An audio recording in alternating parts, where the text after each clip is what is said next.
You are watching TV Next. നമ്മുടെ ഈ തൃപ്പരപ്പിലെ 28ാമത്തെ വാർഷികത്തിൽ നമുക്ക് വലിയൊരു ഗസ്റ്റ് നമ്മുടെ കൂടെ ഉണ്ട്. ശ്രീ മുക്കമ്പാല രാധാകൃഷ്ണൻ സാറാണ്. നമസ്കാരം സാർ. നമസ്കാരം. സാറ് വലിയ തസ്തികകളിൽ ഇരിക്കുന്ന ആളാണ്. സാർ ഇപ്പോൾ എന്താണ് ചെയ്യുന്നത്? ഇപ്പോൾ എന്താണ് ഡെസിഗ്നേഷൻ സാറിൻ്റെ? ഇപ്പം ഇന്ത്യൻ റെക്കോർഡ് സൊസൈറ്റിയുടെ തിരുവനന്തപുരം താലൂക്കിൻ്റെ വൈസ് ചെയർമാനാണ്. നേരത്തെ ഫിലിം ഡെവലപ്മെൻറ്റ് സെൻറ്ററിൻ്റെ സെൻട്രൽ ബോർഡ് മെമ്പറായിരുന്നു. തിരുവനന്തപുരത്ത് കേന്ദ്രീകരിക്കുന്ന വയലാർ സാംസ്കാരിക വേദിയുടെ രക്ഷാധികാരിയും ശ്രീ ചട്ടമ്പിസ്വാമി സാംസ്കാരിക സമിതിയുടെ വൈസ് ചെയർമാനുമായിട്ട് കേരളത്തിൽ വർക്ക് ചെയ്യുന്നു. തൃപ്പരപ്പിലുള്ള ഹിന്ദുസ്ഥാൻ എന്ന് പറയുന്ന ഈ സ്പോർട്സ് ആൻഡ് ക്ലബിൻ്റെ പ്രവർത്തനം വളരെ ശ്ലാഘനീയമാണ്.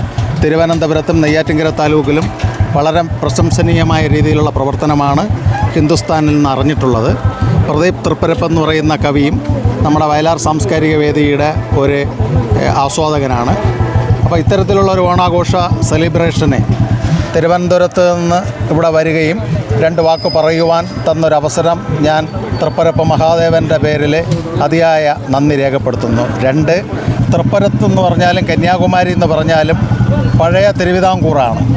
വിഭജനം കൊണ്ട് തമിഴ്നാട്ടിലേക്ക് പോയി കേരളത്തിന് പാലക്കാട് വന്നു എങ്കിൽ തന്നെയും ഇന്നും മലയാളികൾ കൂടുതലും വസിക്കുന്ന ഒരു സ്ഥലമാണ് കന്യാകുമാരി ഡിസ്ട്രിക്റ്റ്. വിഴിഞ്ഞം അന്താരാഷ്ട്ര തുറമുഖം വരുന്നതോടുകൂടി ഡെവലപ്മെൻറ്റിൻ്റെ സാധ്യതകളുള്ള അനന്തമായ ലോജിസ്റ്റിക് സാധ്യതകളുള്ള ഒരു നഗരമായി കന്യാകുമാരി ജില്ലയും തിരുവനന്തപുരം ജില്ലയും തിരുനെൽവേലിയും മാറുന്നതിൻ്റെ ഒരു ഭാഗവാക്ക് യുവതിയുവാക്കളാണ്. ഇന്നത്തെ ഇന്ത്യയിലായാലും കേരളത്തിലായാലും തമിഴ്നാട്ടിലായാലും യുവതിയുവാക്കൾ കൂടുതലും മദ്യവും മയക്കുമരുന്നും രാജ്യദ്രോഹ കുറ്റങ്ങൾ നടന്നുകൊണ്ട് പോകുന്നു.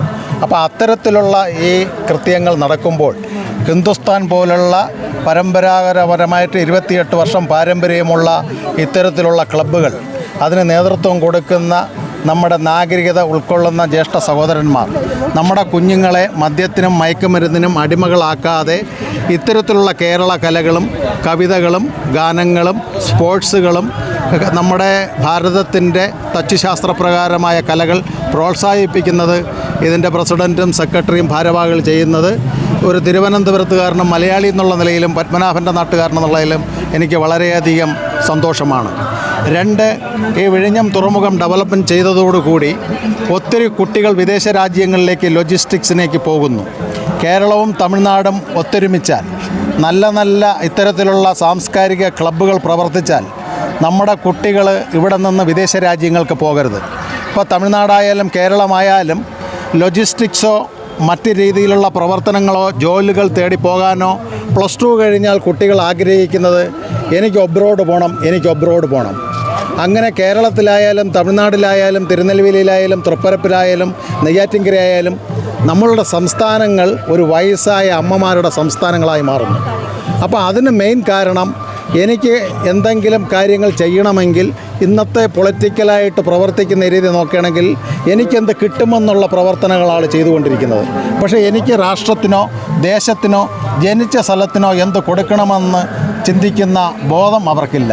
അപ്പോൾ ഹിന്ദുസ്ഥാൻ പോലുള്ള ക്ലബ്ബുകളിൽ വന്ന് ഇത്തരത്തിലുള്ള അവയർനെസ്സുകളും ക്യാമ്പുകളിലും പങ്കെടുത്ത് നമ്മളെപ്പോലുള്ള സെലിബ്രേറ്റിനെയൊക്കെ കൊണ്ടുവന്ന് അവർക്ക് ബോധങ്ങൾ കൊടുത്താൽ മദ്യവും മയക്കുമരുന്നും പെത്തടിനും ഇഞ്ചക്ഷനും രാജ്യദ്രോഹങ്ങളും വരികയില്ല. അവർക്ക് കലാപരമായ കലാവാസന കൊടുക്കണം. ആ കുഞ്ഞുങ്ങൾക്കും കുട്ടികൾക്കും നല്ല രീതിയിൽ, ഇപ്പോൾ തിരുവനന്തപുരത്തെ സംബന്ധിച്ചിടത്തോളം ലവ് ജിഹാദ് കൂടുതലാണ്.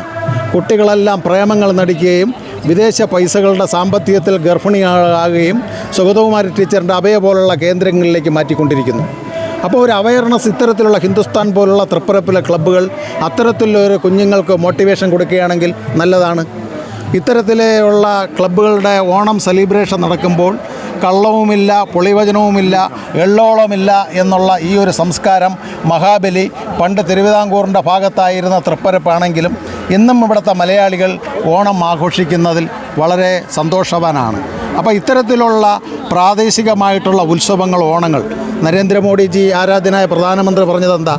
ഭാരതത്തിലെ യുവാക്കളാണ് രാഷ്ട്രത്തിൻ്റെ ശക്തി. ഈ രാഷ്ട്രത്തിൻ്റെ ശക്തി യുവതിയുവാക്കൾ. ലോകത്ത് ഒരു രാജ്യത്തും ഒരു ജനസംഖ്യയുടെ 0.25% യുവതിയുവാക്കളില്ല. അത് തമിഴ്നാട്ടിലും കേരളത്തിലും നല്ല യുവതി യുവാക്കളുണ്ട്. ഏതെല്ലാം വിദേശ കമ്പനികളിൽ ഇരിക്കുന്നോ അവിടെയെല്ലാം ഒരു തമിഴ് ജനതയും ഒരു മലയാളി ജനതയും അതിൻ്റെ CEO ആയിരിക്കും, ചീഫ് എക്സിക്യൂട്ടീവ് ഓഫീസറായിട്ട്. പക്ഷേ എന്തുകൊണ്ട് അവരുടെ വിനിയോഗം കേരളത്തിൽ ഉപയോഗിച്ചുകൂടാ? ഇന്ന് അന്താരാഷ്ട്ര വിമാന കമ്പനികളായിട്ടുള്ള എമിറേറ്റ്സ് അതിൻ്റെ ടോപ്പിലിരിക്കുന്നതും 15 ലക്ഷം രൂപ ശമ്പളം വാങ്ങിക്കുന്നത് മലയാളി ഉദ്യോഗസ്ഥനാണ്. അതുപോലെയാണ് സോഫ്റ്റ്വെയർ ഡെവലപ്മെൻറ്റിൽ നിൽക്കുന്ന ഏറ്റവും വലിയ IBSഉം US സോഫ്റ്റ്വെയറിൻ്റെയും ചീഫ് എക്സിക്യൂട്ടീവ് ഓഫീസേഴ്സ് മലയാളികളാണ്.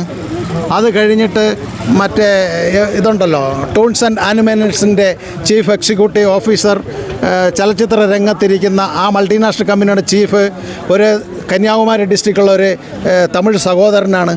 അപ്പോൾ ഇത്തരത്തിലുള്ള യുവതി യുവാക്കളെ വാർത്തെടുക്കുവാൻ ഹിന്ദുസ്ഥാൻ പോലുള്ള ക്ലബ്ബുകൾ കൊണ്ടുവരുന്ന നല്ല കാര്യത്തിന് തിരുവനന്തപുരത്തല്ല എവിടെ നിന്ന് വന്ന് അവരെ അഭിനന്ദിക്കുകയും അവരുടെ ഓണാഘോഷത്തിന് 2 നന്ദി വാക്കുകൾ പറയുകയും ഈ യുവതി യുവാക്കളെ വഴിതെറ്റിപ്പോകാതിരിക്കുവാൻ ഇത്തരം ക്ലബ്ബുകൾ ചെയ്യുന്ന നല്ല കാര്യങ്ങൾക്ക് എന്നും ഒരു തിരുവനന്തപുരത്തിൻ്റെ പത്മനാഭൻ്റെ ദാസൻ എന്നുള്ള നിലയിൽ ഞാനുണ്ടാകും. അവരുടെ എല്ലാ ഉത്സവങ്ങളിലും ഞാൻ പങ്കെടുക്കും. ഓണത്തിൻ്റെ എൻ്റെ നന്ദിയും കടപ്പാടും അവരെ അറിയിച്ചിരിക്കും. നമസ്കാരം സാർ. അതേപോലെ നേരത്തെ കുറച്ച് തിരക്കിൽ ആണ് ഇന്ന് ഈ പ്രോഗ്രാം നമ്മൾ സ്റ്റാർട്ടിങ് തൊട്ട് അതിൻ്റെ ഒരു പടപടപ്പെന്ന് പറയില്ലേ, സ്വന്തം വീട്ടിലൊരു കല്യാണം നടന്നാൽ കൂടെ ഇത്രയും പടപടപ്പ് കാണില്ല. പക്ഷെ അത്രത്തോളം ഒരു പടപടപ്പിൽ ഇന്ന് അതിൻ്റെ ഒരു ഫൈനൽ സ്റ്റേജിലേക്ക് നമ്മൾ എത്തിച്ചേർന്നിരിക്കുകയാണെന്നും ശ്രീമാൻ സുജിത് കുട്ടൻ ലീവ് എടുക്കാൻ പറ്റാത്ത സാഹചര്യങ്ങളിലും അതിന് ശേഷം വന്ന് കഴിഞ്ഞ ഈ 28 വർഷങ്ങളിൽ എനിക്ക് തോന്നുന്നു ഒരു 20 വർഷം കൊണ്ട് പിന്നിലുണ്ട്. ഒരു 8 വർഷം മാത്രം ഇല്ലായിരുന്നു, ഒരു 20 വർഷം കൊണ്ട് പുള്ളി ബാക്കിലുണ്ട്. വളരെ നല്ല രീതിയിൽ പുള്ളിയുടെ ഒരു സഹകരണം നമുക്കുണ്ട്. അല്ലേ, അപ്പോൾ എന്ത് തോന്നുന്നു നമ്മുടെ ഈ ക്ലബിൻ്റെ ഇന്നത്തെ ഈ ഒരു ആഘോഷം കാണുമ്പോൾ? നമ്മളെ കൂടെ ഒരു 8 പേരും ഉണ്ടായിരുന്നു. അവരാണ് തുടങ്ങി വെച്ചത്, ചെറിയ മുറിയിൽ തുടങ്ങി വെച്ച ക്ലബ്ബാണ്. അവരിപ്പോൾ നമ്മളെ വിട്ട് പിരിഞ്ഞ് പോയി. എന്നിട്ട് അതിനെ തിരിച്ചു കൊണ്ടുവരാൻ ഇത്തവണ സതീഷണ്ണനും നമ്മളെ കൂടെ സഹകരിച്ച് ഒരു വാട്സപ്പ് ഒരു കൂട്ടായ്മ ഉണ്ടാക്കി. അതിൽ ഒരുപാട് കാര്യങ്ങളും കൊച്ചിൻ്റെ എഡ്യൂക്കേഷനും അതിനെ ഫുള്ളും നമ്മൾ കിടന്ന് കഷ്ടപ്പെട്ട് ഇപ്പോൾ ഒരു നല്ല ലെവലിൽ കൊണ്ടുവന്നു.